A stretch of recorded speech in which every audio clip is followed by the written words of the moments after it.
께서 저희들에게 주신 말씀은 욥기 42장 1절로 6절까지입니다. 제가 봉독하겠습니다. 욥이 여호와께 대답하되 주는 모든 것을 하실 수 있사오며 무슨 계획이든지 못 이루실 것이 없는 줄 아오니 무지한 말로 이치를 가리우는 자가 누구이니까 내가 깨닫지도 못한 일을 말하였고 너무나 기하여 알 수도 없었던 일을 말하였나이다. 내가 말하겠사오니 주는 들으시고 내가 묻겠사오니 주는 저로 알게 하옵소서. 내가 주께 대하여 귀로 듣기만 하였사오나 이제는 눈으로 주를 배옵나이다. 그러므로 내가 스스로 화나고 티끌과 제 가운데에서 회개하나이다 하니라. 아멘. 지난주 설교에서 마태복음 20장 말씀을 선포했는데 하나님의 셈법은 우리 인간의 셈법과 다르다고 말씀드렸죠. 아침 새벽에 나와서 6시부터 일한 사람이나 오후 5시에 나와서 1시간 일한 사람이나 똑같은 금액을 하나님께서 주셨어요. 그 말은 택함 받은 자에게는 하나님께서 구원을 공평하게 베푸신다는 겁니다. 차별 없이 택함을 받은 사람은. 그렇지만 천국에서 주어지는 상급은 다르다 이렇게 말씀을 드렸습니다. 오늘은 고통에 대해서 말씀을 드릴 텐데 이 욥기가 사실은 아브라함 시대에 써졌어요. 아브라함과 같은 시대에. 그런데 내용을 보면 참 웅장하고 배울 것이 많아요. 처음부터 끝까지 1장부터 42장까지 짧게 뚫고 보면 아브라함이 12장부터 창세기 12장부터 이제 하나님께 큰 축복을 받는데, 왜냐하면 하나님께서 언약을 맺고 네가 그렇게 할지어는 너 후사를 주고 그리고 너 후손에게 큰 축복을 더하시겠다고 약속을 하셨는데, 욥기는 보면 그 대화 가운데에 하나님께서 어떠하신 분이라는 것을 명확하게 설명을 해놔요. 창세기의 창조론에 보면 첫날에는 무엇을 만드시고 그리고 여섯째 날, 일곱째 날 이렇게 설명이 되어 있지만 아주 구체적으로 디테일하게 욥기는 설명을 해요. 그런데 이 욥이라는 주인공은 실제로 실존 인물이라고 이야기를 합니다. 실존 인물. 그 하나님에 대한 믿음이 있었는데 예기치 않은 이제 고통이 환난이 오는 거예요. 쉽게 말하면. 오늘날 우리가 이 시대에 살면서 환난과 고통을 겪지 않는 사람 아무도 없어요. 겉으로 보기에는 모두가 평안한 것 같지만 실제로 그 내막에 들어가면 말할 수 없는 고통으로 어려움을 겪는 사람이 참 많아요, 주위에.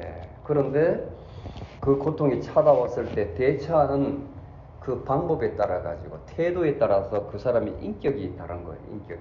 어떤 사람은 아주 극단적으로 자기 목숨을 내놓는 사람도 있어요. 비관해가지고 이런 세상에는 도저히 내가 살 가치가 없다. 세상에 저항하는 표시로 자기 목숨을 버려버려요. 자살을 해요. 어떤 사람은 평생 알코올에 빠져가지고 알코올로서 자기를 버리려고 하는 거예요. 너무 괴로워서 자기의 의지로는 또 사람의 힘으로는 그 사람은 어찌 할 수가 없는 거예요. 매일같이 술을 먹고 술로서 위로를 받는 사람이 있어요. 술어서 자는 거예요. 그냥 인사불성인 상태로 날마다 그렇게 자기를 황폐화시키는 사람도 있습니다. 그런데 어떤 사람은 그 고통 가운데 보석같이 빛나는 사람이 있어요. 보석같이 빛나는 사람.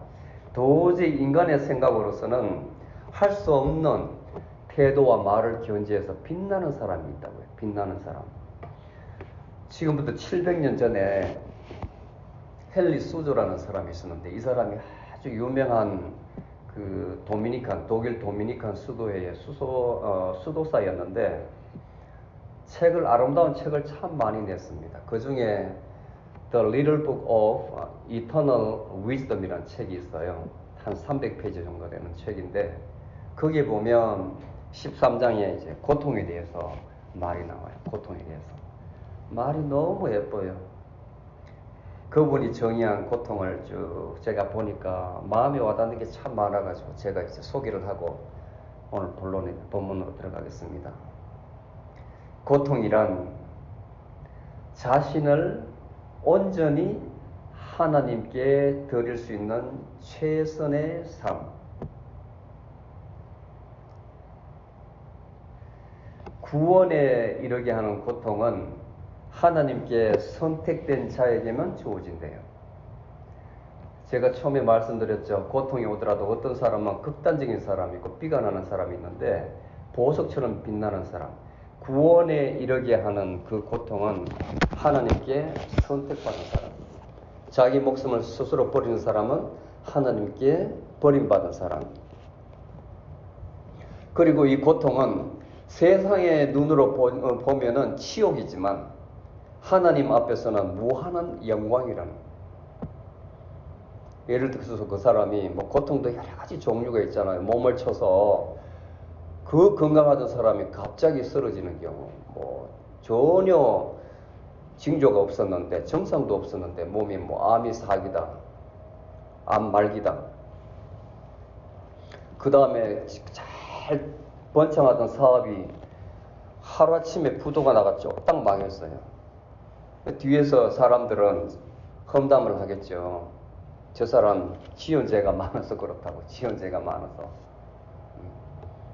세상의 눈으로 보면 치욕이지만 하나님의 앞에서는 무한한 영광이다. 왜냐하면 그걸 통해서 그 사람이 돌아오면, 하나님께 돌아오면. 그 다음에 고통은 하나님 진노의 소멸이요 은총의 시작이라는 거예요. 고통이 하나님 진노의 시작이 아니고 끝이라는 거예요. 소멸이라는 거예요. 하나님 진노의 소멸, 그리고 은총의 시작이라는 겁니다. 아주 발상의 전환입니다. 그렇죠?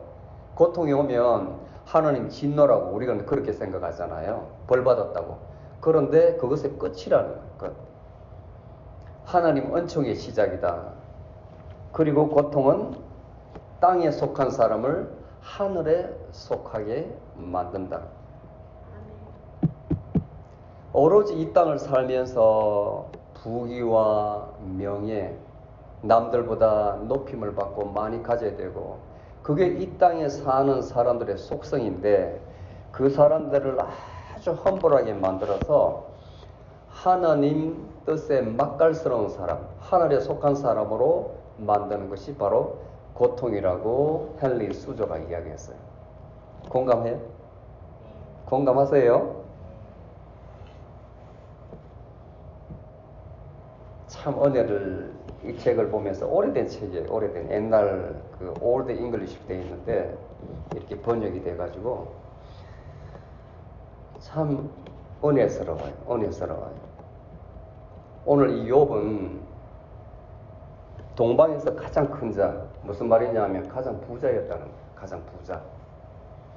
뭐 보통 부자가 아니에요. 양이 7,000마리, 뭐 낙타가 3,000마리, 겨리소가 뭐냐면 소가 그냥 놀고 먹는 소도 있습니다.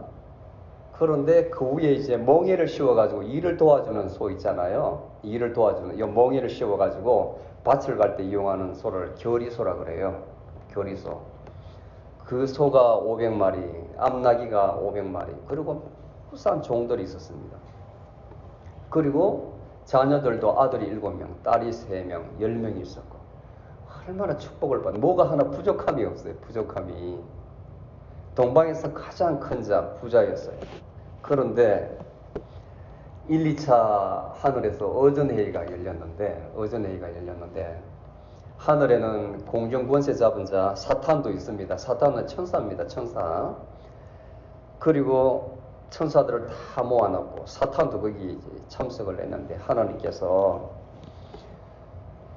말씀을 하시고 사탄에게 물었어요. 너는 어디 갔다 왔느냐? 땅을 한 바퀴 두루 돌아보고 왔습니다. 그 중에서 욥이라는 자를 유익 있게 보았느냐? 예, 보았습니다. 그는 참 올곧고 올바른 자다. 내 앞에서 정말 흠없고 점이 없는 자노라. 그렇게 칭찬을 해요. 사람도 어떤 사람을 칭찬하면 그 중에서 질투 일으키는 사람이 있잖아요. 사탄이 딱 질투를 해요. 하나님께서 이렇게 축복을 했는데 하나님 앞에 잘 못할 사람 어디 있습니까? 이렇게 부자를 만들어 놨는데 자녀도 많이 주시고, 응? 그리고 보호막을 딱 쳐주셔가지고 그렇게 보살펴 주는데 하나님을 경외 안 할 사람 어디 있습니까? 그걸 가진 소유를 한번 탁 뺏어 보십시오. 그 사람 마음이 어떻게 변하는지. 불행하게도 하나님께서 그걸 허락하셨어요. 참 이 대목에서 이해가 되지 않는데, 그래서 어떤 때는 이렇게 두렵고 겁이 나요. 이런 고통이 우리에게 안 다가와야 되는데 여러분한테 다가오면 겁나잖아요. 사탄이 하늘에서 보고 있다가, 공중에서 보고 있다가 누구한테 딱 들어와가지고 시험을 받으면 어떻게 해요?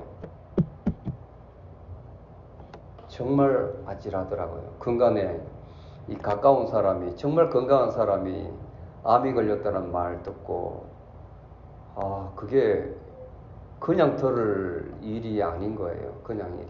왜 저 고통을 저 사람한테 주었을까? 얼마나 가족들이 절망할까? 그런 생각이 들어요. 똑같은 거거든요. 그래서 사탄이 얼씨구나 하고 시험을 줍니다. 그 대신 조건이 있습니다. 조건. 그 사람 몸은 손대되, 소유는 손대되 몸은 손대지 말라. 몸은 손대지 말라. 그 소유는 건드리되. 그래가지고 이 사탄이 내려와가지고 쓸 수 있는 가용 자원을 다 동원하는 거예요. 사람을 다 동원하는 거예요.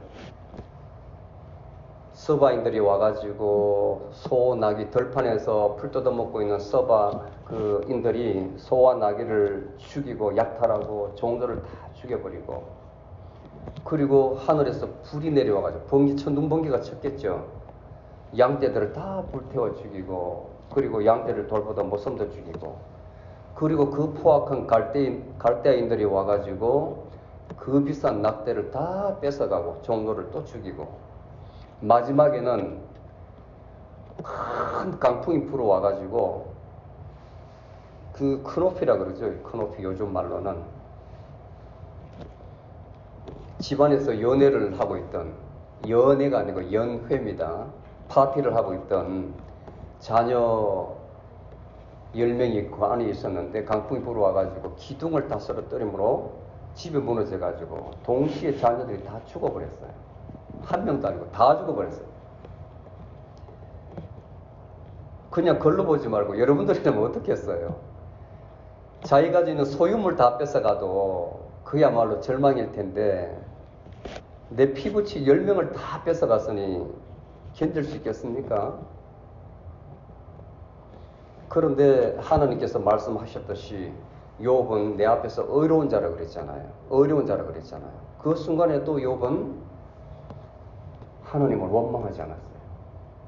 내가 엄마의 태에서 공수래 공수고 빈손으로 와서 마땅히 빈손으로 왔으니 마땅히 빈손으로 가는 게 맞다. 주시는 분도 하나님이시요 거두어 가시는 분도 하나님이시니 주님 찬송 받으시옵소서, 이렇게 이야기를 해요. 오히려 찬송 받으시옵소서. 여기까지는 대단합니다. 그렇게 이야기하니까 사탄이 힘이 빠지잖아요. 힘이 빠지잖아요. 두 번째 오전 회의가 열렸는데 똑같은 질문을 해요. 똑같은 질문. 그러니까 이 사탄이 더 교묘한 말로 가죽은 가죽으로, 그게 이제 그 당시 히브루 사람들의 자기들끼리 말하는 하나님의 격언이었는데, 사람이 소유물은 아무것도 아니다. 자기 목숨을 위해서는 소유물 주면 다 버릴 수가 있다. 내 목숨이 귀한 것이지. 하나님께서 소유물만 쳐서 그렇지 그 사람 몸을 건드려 보십시오. 그러면 하나님 배반할 겁니다. 그렇게 또 이야기하는 거예요. 하나님께서 불행하게도 또 허락하셔요. 또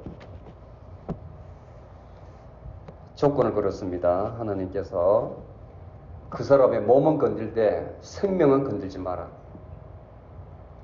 사탄이 얼씨구나면서 땅으로 내려와가지고 세상에서 최고 악한 암보다도 더 독종인 피부병을 주셔가지고 그 피부병이 얼마나 지독했냐면 손톱으로 끌고도 안 되고 기와장을 깨가지고 그 조각으로 막 끌어야 되는 거예요.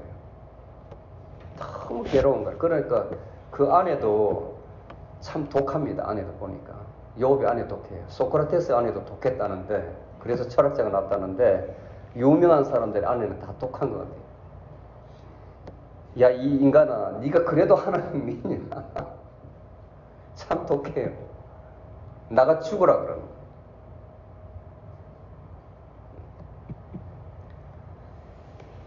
거예요. 욥은 그 상황에서도 하나님을 버리지 않았어요. 내가 하나님께 참 그동안 좋은 것을 받았거든. 하나님께서 나쁜 것도 주시지 않겠느냐. 이 또한 내가 받아들여야 된다. 이렇게 고백하는 거예요. 아멘.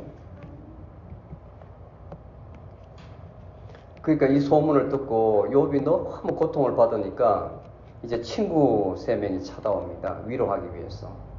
대만 사람 엘리바스와 수아 사람 빌닷과 그 다음에 나아마 사람 소발 3명이 찾아와서 7일 동안, 일주일 동안 말없이 친구를 지켜보는 거예요.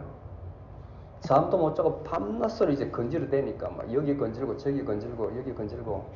여러분들 아토피 있어도 얼마나 보기 흉해요. 그죠? 더 심하면 이제 문둥병을 못 보잖아요. 친구 3명이서 이렇게 지켜보니 너무 괴로워하는 그 모습을 보니까 할 말을 잃은 거예요. 아무 말도 안 하고 일주일 동안 그냥 지켜보고 있어요. 일주일 동안. 그리고 이제 이어서 욥이 혼자서 이제 독백을 합니다. 독백을 막 자신을 저주하는 거예요. 내가 왜 엄마 배에서 나왔느냐? 내 생일을 왜 만들었느냐? 왜 엄마 뱃속에 나와서 내가 이 고통을 받느냐? 차라리 엄마 뱃속에 있을 때 내가 죽었더라면 왜 하나님께서 나한테 생명을 주셨는가? 이제 내 탄식이, 이 탄식이 내 음식이 되고 내 신음이 물처럼 쏟아지는구나. 나는 이제 소망이 없다는 거예요. 소망이. 그러니까 그 말을 듣고 있던 친구가 이제 한 명 한 명씩 이제 반박을 하는 거예요. 반박을. 먼저 엘리바스가 이야기를 해요. 엘리바스 그리고 빌닷, 이 소발 친구들이 아주 개성이 있습니다. 아주 개성이 있어요. 그 내용을 보면 4장에서 33장까지의 그 내용을 보면 31장까지구나. 4장부터 31장까지 내용을 보면 틀린 말이 없어요. 친구들 말이 틀린 말이 없어요. 뭐냐면 공통점이 뭐냐면 인간응보라는 거예요. 인간응보. 욥이 네가 죄를 지었다. 그러므로 마땅히 죄를 받아야 된다는 거예요. 죄로 인해서 하나님의 심판을 받고 있다는 거예요. 원인이 있으니까 결과가 있다는 거예요. 아니면 너 자녀들이 죄를 지어서 범죄함으로 네가 징계를 받는 거다. 그리고 이제 욥이 거기에 대해서 반박을 해요. 친구 8분이나 친구들의 말에 대해서 계속 반박을 합니다. 이 변론이 4장에서 31장까지 길게 이제 이어지는 거예요. 친구들과 욥 간의 대화는 가만히 이렇게 눈여겨보면 정말 틀린 게 없어요. 어떤 잘못을 잡아낼 수가 없어요. 그런데 그 과정에서 변화하는 욥의 태도를 볼 수가 있어요. 욥이 나는 절대로 어렵다고 이야기하는 거예요. 그런데 하나님의 눈으로 보면 되지 않고 사람의 눈으로 이렇게 보면 욥의 친구들이 잘못 이야기하고 있다는 게 보입니다.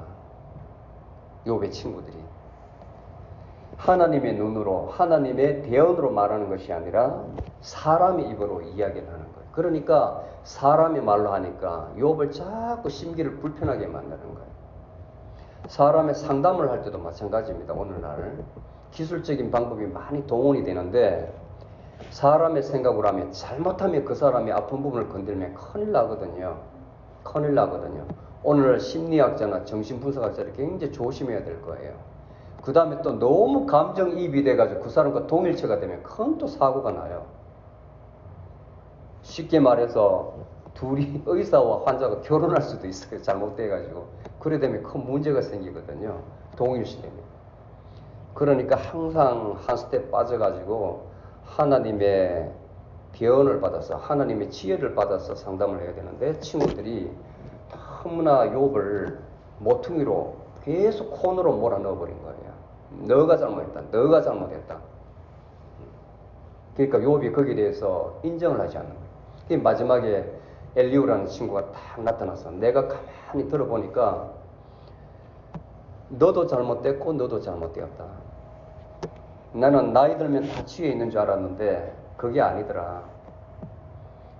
너희들이 그렇게 많은 말을 해서도 욥을 설득시키지 못하지 않느냐. 그것은 잘못되었다는 거예요. 잘못되었다는 거예요. 그 다음에 욥에게도 당신은 스스로 어렵다고 하는데 그조차도 창조주 앞에서는 잘못된 것이다. 이렇게 꾸짖어요. 그리고 나서 이제 오늘 본문 시작하기 전에 하나님께서 폭풍 가운데 딱 등장을 하시는데 38장에서 39, 40장, 41장 그 4개 장이 너무나 디테일해요. 너무나 디테일해요. 이 땅의 모든 피조물의 질서에 대해서 말씀을 하시는데 야 이렇구나 이렇구나. 쉽게 말하면 신약에 보면 하나님께서는 우리의 머리탄을 하나도 이렇게 세심받는다 그러잖아요. 이 땅에 있는 모든 식물체계와 동물체계, 거기에 그 움직임, 살아가는 방법 등등등등이 그대로 있는 것이 아니라 하나님께서 다 지정하셨다는 거예요. 그렇게. 심지어는 이 땅에 떨어지는 이슬도 하나님께서 다 낳으셨다는 거예요. 낳으셨다는 거예요. 그 다음에 얼음도 마찬가지 하나님께서 그렇게 낳으셨다는 거예요. 그 다음에 깊은 바다의 시작, 그 다음에 산, 그 다음에 저 하늘에 있는 묘성, 별자리의 움직임, 이 행성체계 모든 것이 누가 지었느냐. 아주 놀라워요. 놀라워요. 그리고 너희들 가슴 속에 있는 그 지혜는 어디서 나왔느냐. 저 구름은 어디에서 왔다가 어디에 사라지는 그것도 누가 시작이 어디냐. 누가 만들었느냐. 누가 지었느냐. 그 다음에 까마귀들이 그 먹이를 구하는 것도 누가 주었겠느냐. 그 다음에 산에 있는 염소들이 새끼 낳는 그 방법도 누가 그렇게 낳게 했느냐. 그렇게 사람의 도움 없이도 낳는 것이. 그 다음에 타조들 알 낳는 것. 그 다음에 알을 낳고 버리고 도망가는 것. 그 알을 다른 동물에서 먹어버리는 것. 근데 디테일한 것까지 다 묘사를 해놓은 거예요.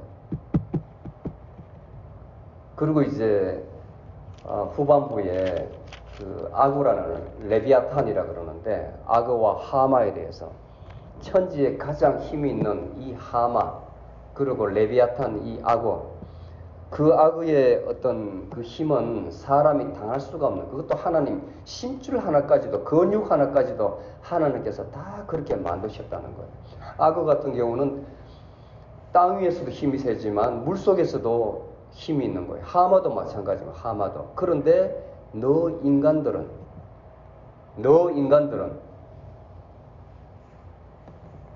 교만하기만 하지 아무것도 없지 않느냐.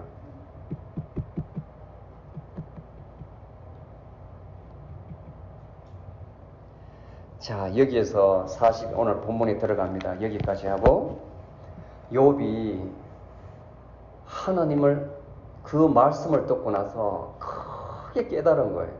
욥이 전혀 하나님을 몰랐던 사람이 아닙니다. 1장에 보면 욥은 하나님을 경외하는 분이었어요. 정말 사람 중에 가장 어려운 사람이었습니다. 그런데 이 사람이 이제 깨달음이 있는 거예요. 깨달음이 있는 거예요. 자, 이 고통 가운데에 하나님을 만남으로써 욥이 깨달은 이치를 세 가지 관점에서 보겠습니다. 첫 번째, 2절에 보면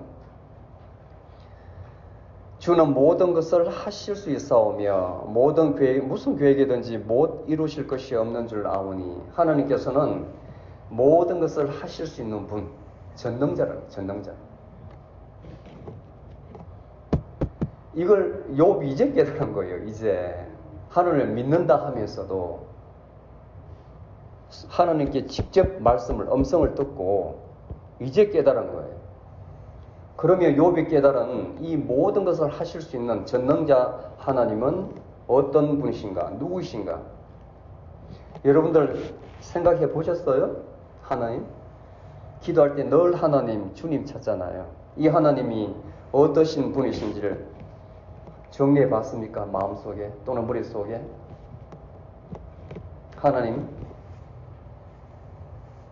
하나님은 살아계시는 하나님이에요. 살아계시는 하나님. God is a living God. 죽은 하나님이 아닙니다. 산 자를 위한 하나님이세요.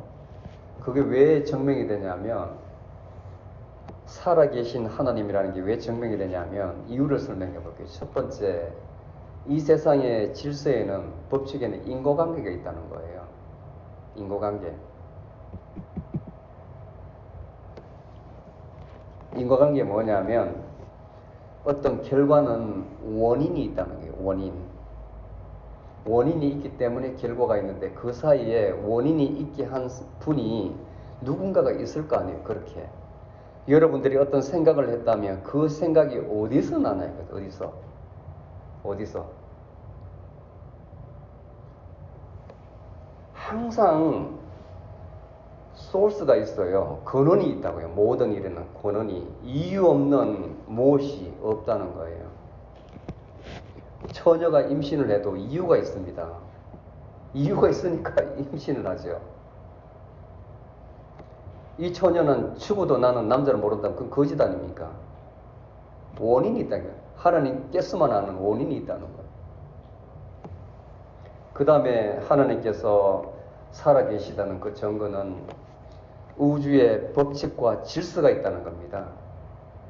이 사계절, 과학자들은 그래요. 태양이 있고 지구가 있는데 타원형으로 도니까 가까워지면 여름이고 서서히 멀어지고 그 다음에 이제 봄이 있고 그 다음에 가까워지면 여름이 오고 또 조금 더 멀어지면 가을이 오고 많이 멀어지면 겨울이 온다. 이 원리를 설명을 해요. 이 원리를. 그런데 누가 그렇게 했냐 이거죠. 누가. 그리고 음양의 법칙. 남자가 있으므로 여자가 있다. 이 나사를 봐도 희한해요. 나사가 남자만 있는 게 아니고 반드시 너트가 있어요. 그래야 잠겨요. 모든 것이 보면 그런 이치로 되어 있습니다. 이 자연을 보면 이런 기품이 있으면 반드시 높음이 있고요. 그런 관점에서 이렇게 보시라고요. 이 우주의 모든 질서를 보면 누군가가 배후에 있다는 것이 느껴집니다. 누군가. 그냥 돌아가는 것이 아니라. 그리고 사람을 보면 우리 마음속에 양심이라는 게 있습니다. 양심. 누군가가 없다면 왜 양심의 가책이라는 것을 느끼겠습니까? 여러분들이 나쁜 것을 했을 때 뜨끔할 때 누가 그렇게 했겠어요? 누가? 자연적으로 가르치지 않았는데 선악을 구분하는 것이 우리 마음속에 태생적으로 있다는 거예요. 양심이라는 게. 하나님이 계시다는 거예요. 하나님이에요. 우리 마음속에. 그게 바로 양심입니다. 그 다음에 태어나면서 그 하나님을 믿게 하는 종교성이 있다는 거예요. 종교성. 그래서 사도행전 17장 22절에 보면 바울이 아덴에 방문해가지고 그 아레오파고에 딱 써가지고 아덴 사람들에게 말하지 않습니까? 너희를 보니까 범사에 종교성이 있도다. 왜냐하면 사람들은 하나님을 알지 못해도 뭔가 만들어가지고 뭐 돌에다가 절을 하든지 선앙당에 절을 하든지 고목에 절을 하든지 또는 배 타고 고기를 잡아 가기 전에 풍어제라고 이렇게 뭔가 대나무를 세워놓고 거기에 절을 하고 그래요. 과일을 깎고 음식을 해가지고 뭔가 바라는 게 있거든. 그게 바로 종교성이거든. 근데 이 사람들은 하나님을 알지 못하기 때문에 그렇게 하는 거예요. 무언가 그 마음속에 종교성이 있다는 겁니다. 종교성이. 하나님께서 살아계시는 하나님이다. 계시다는 증거예요. 그 다음에 두 번째, 이 하나님이 누구시냐? 첫 번째는 살아계신 하나님, 두 번째는 하나님 영이시다. 창세기 1장 1절에서 2절에 보면 태초에 하나님이 천지를 창조하시고 그 다음에 땅이 혼돈하고 공허하며 흑암이 깊고 하나님의 영이 수면 위에 운행하시더라. 하나님의 영, 하나님은 영이십니다. 하나님은 영이시니 예배하는 자는 영과 진리로 예배할지니라. 요한복음 4장 24절 말씀입니다. 하나님은 영이십니다. 그리고 이 하나님은 only, 원갓, 유일하신 하나님. 유일하신 하나님. 하나님께서는 누구의 도움도 필요 없이 스스로 있는 자예요. 그래서 하나님 이름은 I am. I am. Who I am. 우리말로는 나는 스스로 있는 자다. 하나님 이름은 I am이에요. 아무도 하나님을 창조하지 않았어요. 스스로 계신 분입니다. 그리고 하나님께서는 전지전능하신 분. 모든 것을 다 아시고 모든 것을 다 행하실 수 있는 분. 어디에나 하나님의 눈은 모든 것을 감찰하시는 분이에요. 그래서 오늘 본문에도 주는 모든 것을 하실 수 있사오며 욥기 42장 2절에 이렇게 이야기하죠. 하나님께서는 모든 것을 하실 수 있다. 그리고 하나님께서는 사랑의 하나님, 공의의 하나님, 모든 죄에 대해서 반드시 짚고 넘어가시는 공의의 하나님. 그러면서도 자비를 베푸시는 사랑의 하나님. 이게 바로 하나님이세요. 여기에 대해서 오늘 욥이 고백을 하는 거예요. 하나님께서는 모든 것을 하실 수 있는 분. 그 하나님은 바로 이런 분이라는 것. 그 다음에 두 번째, 욥이 하나님을 체험을 했어요. 체험을.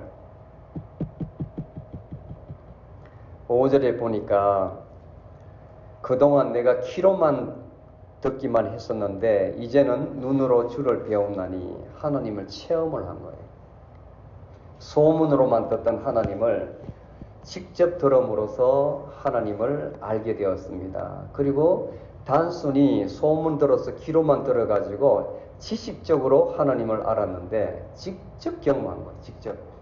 하나님께서 이 피조물에 대해서 구체적으로 다 설명을 하면서 내가 그동안 그냥 지나치고 그냥 보고 깊이 생각하지 않았던 것을 하나하나 다 지적해 주면서 누가 그렇게 했냐, 누가 그렇게 설명을 해주니까 이제 하나님을 안 거예요. 아, 하나님이 이 세상을 이렇게 구체적으로 디테일하게 창조하셨구나. 직접 경험을 하신 거예요. 하나님께서는 그분을 찾는 자만 만나 주십니다. 그래서 이사야 55장 6절에 보면 너희는 여호와를 만날 만할 때 찾아라. 가까이 계실 때에 그분의 이름을 불러라고 이야기해요. 하나님을 체험하는 것은 단순히 아는 것이 아닙니다. 이것을 넘어서서 진정으로 그분을 아는 것.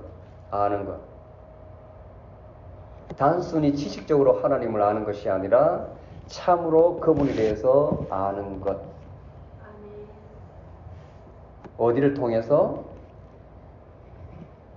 우리에게는 말씀이 있잖아요. 말씀을 통해서 보면 그날마다 여러분에게 주시는 은혜가 틀려요. 은혜가. 이 말씀이 하나님이시기 때문에 말씀 속에서 체험을 할 수 있어요. 욥과 같은 이런 체험이 아니라 왜 고통받고 하나님 음성을 들으려고 그래요? 날마다 평안한 가운데서도 말씀 속에서 하나님을 만날 수가 있습니다. 네. 말씀 속에서 여러분들에게 위로를 주세요. 평강을 주세요. 기쁨을 주세요. 소망을 주세요. 그리고 또 기도에서 하나님을 만날 수가 있어요. 기도에서. 말씀 속에서.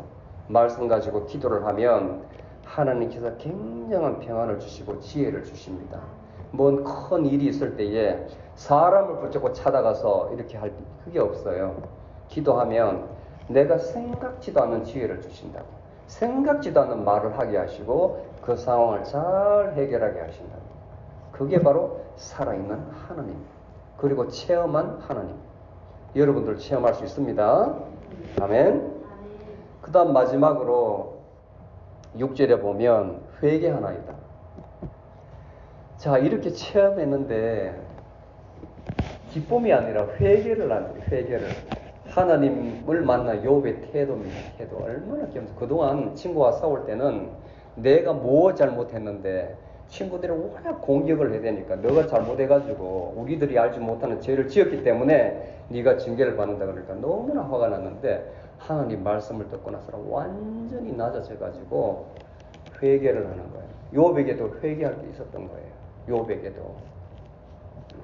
근데 그 회개가 편한 가운데 회개가 아니라 제 가운데에 티끌과 먼지와 제 가운데서 참회하나이다. 이것은 욥이 지은 특정한 죄에 대해서 회개하는 것이 아니라 하나님의 공의로우심, 하나님의 자비로우심에 의심을 품었던 그것에 대해서 회개한다는 거예요. 하나님께서는 누구로부터 의심을 받거나 판단을 받으실 분이 아닙니다. 그런데 욥은 하나님을 잠시나마 원망을 했거든요. 왜 엄마 태중에 나를 지으셔서 왜 나를 태중에서 죽이지 않으시고 이 땅에 나게 해서 이렇게 원망을 했거든요. 그러한 것을 욥은 깊게 회개를 했습니다. 근데 이 회개는 사람을 진정한 하나님의 사람으로 만들어요. 여러분들 회개해 보신 경험 있어요? 네. 이 회개는 그 마음을 아주 맑게 합니다. 마음을 아주 청정하게 해요. 그 마음에 있는 더러운 찌꺼기를 다 씻어내는 것이 바로 회개입니다. 회개. 하나님 앞에 다 똑백으로 고백해내는 것. 그리고 하나님을 인정하고 받아들일 때, 그때에 하나님의 영이 여러분들 가운데에 임하십니다. 빛으로 들어오십니다. 이어서 하나님께서 욥의 제 친구를 꾸짖어요. 왜? 지혜가 없었기 때문에.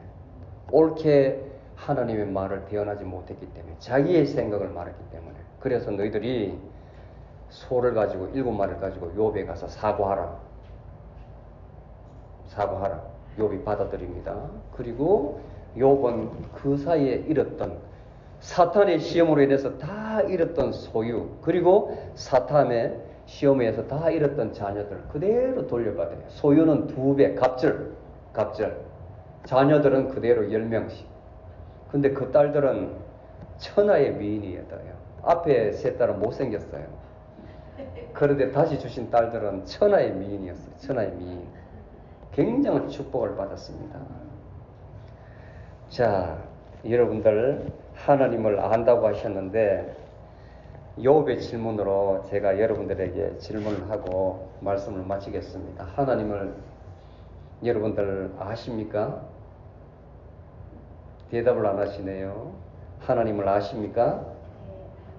욥이 대답하잖아요. 모든 것을 하실 수 있는 분, 전능자. 그 다음에 하나님을 경험하셨습니까? 말씀을 읽으면 날마다 하나님을 경험하는 거잖아요. 답이 쉽습니다. 그리고 참다운 깊은 회개를 해본 적이 있습니까? 있을 겁니다. 그러면 여러분들은 욥과 같은 사람이에요. 하나님께 큰 축복을 받을 거예요. 이제는 여기서 얻는 교훈은 뭐냐면, 우리에게 고통이 안 찾아오면 좋겠지만, 제가 서두에 고통에 대해서 말씀드렸잖아요. 하나님께 선택받은 사람은 고통이 오는데 그 고통을 어떻게 받아들이냐에 따라서 보석같이 빛나느냐 수소를 버리느냐 달려 있습니다. 고통이 찾아오면 원망과 불평과 불만과 하필이면 그런 말을 쓰지 마세요. 이때에 이 고통을 통해서 오히려 내 눈이, 우리의 모든 관심이 세상으로 나가 있었는데 이 고통을 통해서 하나님을 만날 수 있는 시간이 주어진 거예요. 하나님을 만나기에 가장 좋은 시간이에요. 왜? 내 육신의 무익함을, 그 다음 내 주변의 그 인맥관계의 무익함을, 모든 소유의 무익함을 다 깨닫는 순간이거든요. 여러분들 지금 살고 있는데 갑자기 쓰러져 가지고 병원에 갔는데 의사가 2달밖에 못 산다고 선고 받아보세요. 상상을 해보세요. 얼마나 사람이 숭고해진 줄 모릅니다. 그 숭고함은 모든 것을 내가 버렸기 때문에, 내 혼에 붙들리면서 노임을 딱 받았기 때문에 자기 영혼의 자리에 들어가 있는. 그러니까 과거에 내가 보았던 세상과 과거에 내가 보았던 사람이 완전히 다르게 보여요. 완전히. 그리고 자기 삶을 정리를 하는데, 그 정리라는 것은 모든 것을 버림입니다. 버림. 그걸 다른 말로 무소유라고 표현하는데, 버려버리면 그 마음에 엄청난 평안이 와요. 엄청난 평안이. 그게 바로 우리가 누리는 하나님께서 주시는 자유함이라는 거예요. 자유함.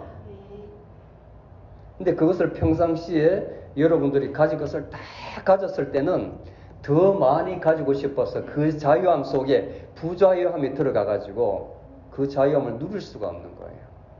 그래서 이 고통은 그 사람이 이제 찾아왔을 때에 하나님께서 큰 뜻이 있다. 즉각 알아차려서 하나님의 지혜를 구해야 돼요. 왜 이 고통이 나한테 찾아왔는지. 아, 내가 하나님께 멀리 떨어져 왔구나. 내 갈 길을 갔었구나.